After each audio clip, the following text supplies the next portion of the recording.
Hello, lovely friends. Welcome back to Wiswe's Kitchen. It's so good to have you here. Thank you so much for stopping by. Today we are making red chili sauce, a delicious one. I promise this is going to be your favorite. So let's get right into it. Start with, I'm going to dice up one red onions. If you have shallots, that's a better alternative. And I'm going to go ahead and dice my ginger as well into cubes so it doesn't turn into strings once blended. And this is about one handful of garlic as well. And I'm going to mince these three in my food processor, and this is the kind of texture that I'm going after. You may also grate these in the absence of food processor. Next, we'll be moving on to the brighter side of things, red peppers, and I'm using two kinds, red bell peppers and Ramiro peppers.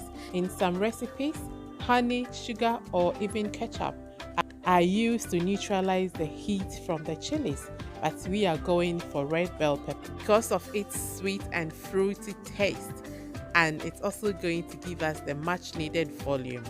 So I'll deseed both, chop them up, and blend them as well into coarse texture. And so now we will go over to the main thing, the red chilies.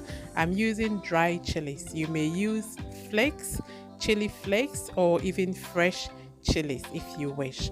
And if you prefer your sauce hotter, you may consider adding Scotch bonnet to it as well. And since it is very dry, I'm going to hydrate it by adding hot boiling water to it and cover it, and by the time we come back it would have softened up so that once we blend it, it will be nice and soft with perfect consistency. To begin with, we are going to make rosemary infused oil. So I've just toasted the rosemary for a bit, for about a minute or two, and now I'm just adding the oil, and I'll leave it in for a further minute or two, and I'm going to remove everything from the oil as much as possible.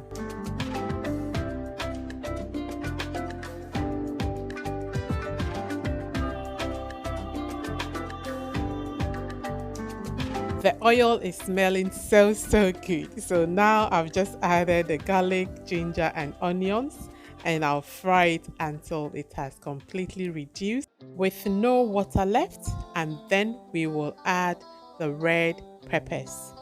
Look, you know it's ready when it has shrunk this much.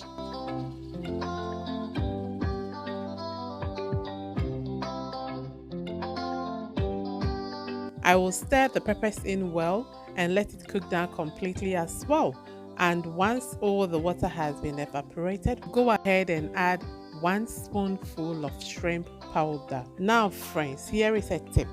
Prawn powder, as we know, makes sauces delicious. But with red chilies, if you leave it to cook for longer, in there it's going to turn black. And if you use too much as well, it's going to turn black. So if you want it to come out red, don't add too much.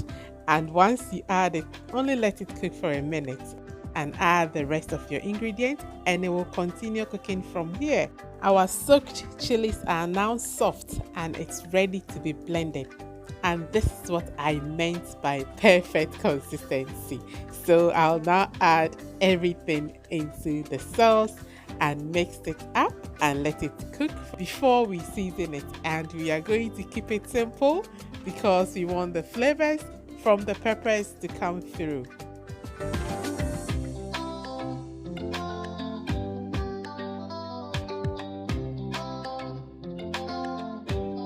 I'm going to be adding 2 spoonfuls of vegetable seasoning, and this has virtually no salt, so I will add about 1 teaspoon of salt as well to taste, and then I will stir it in. And finally, just before we switch it off, I'm going to add 1 spoonful of coconut oil. The coconut oil is the missing link. It brings this sauce to another level. I'm telling you friends, this is so delicious. And our sauce is almost ready. We have perfect color with perfect consistency and taste. And this goes so well, as you can imagine, with kenke, with your rice dishes, and many more. Give this a try and you will not regret it, I promise you. So there we are, friends. I'm just going to scoop it into my mason jar, and here I've just added 1 teaspoon of oil, and this is how I fetch it out, making sure that I'm not scooping the oil, because the oil helps to preserve it and it will go in my fridge. Thank you so much for watching. I hope you enjoyed this recipe, and I hope to see you in my next video. Until then, stay blessed. Bye.